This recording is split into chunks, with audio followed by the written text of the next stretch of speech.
Magandang araw po mga kabigas. So share lang po natin po ulit yung ating pong short verse of the day. Sa Matthew chapter 6 verse 33 sa King James version po, KJV po. But seek ye first the kingdom of God and His righteousness, and all these things shall be added unto you. So ito pong verse na to ay magandang paalala po sa bawat isa ngayong nagsisimula po yung taon, kung saan alam naman po natin paid na, ginawa na lahat ng Lord, i-receive na lang natin. Kaya ang kailangan lang po natin talaga is i-seek si Lord, yung kingdom niya and His righteousness.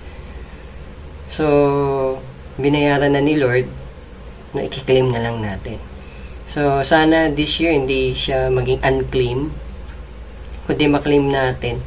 Dahil unang-una, syempre, tama yun, nagsusumikap tayo, may gawa, kasi kailangan natin magsumikap. At the same time, dapat sinasama natin si Lord sa paggawa ho natin. Kaya sabi, seek ye first pag sinik natin yung kanyang kingdom, all these things shall be added unto you. Lahat na pangangailangan natin ay pawang idaragdag ng ating Panginoon. Yung pangangailangan natin, imimit ni Lord yan. Ang mahalaga dito, syempre, wag natin siya kakalimutan. Sa lahat ng gagawin natin, lagi natin siyang i-priority. Sabi, pag sinabi nating priority, ito daw ay a thing na kinoconsidered natin as more important than another. So, ibig sabihin, ang top priority pala natin dapat si Lord. Yung source, siya yung pinagmumula ng lahat.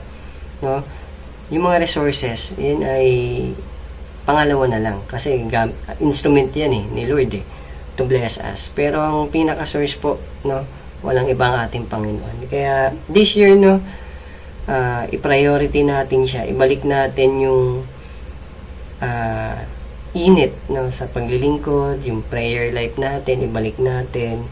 At the same time po, yung devotion, yung pagpipray, na nagjo-journal ka ng promises ni Lord, na alam natin na sa bawat paggawa natin kay Lord, pawang idaragdag niya, inuuna natin siya sa lahat ng bagay. Yung mag-excel ka sa trabaho, sa school, kasi sinasama mo si Lord sa journey mo. So, seek ye first, at ako po naniniwala personally, lahat ng promises ni Lord, tutuparin niya sa bawat isa. So, minsan pa God bless po sa bawat isa, mga kabigas.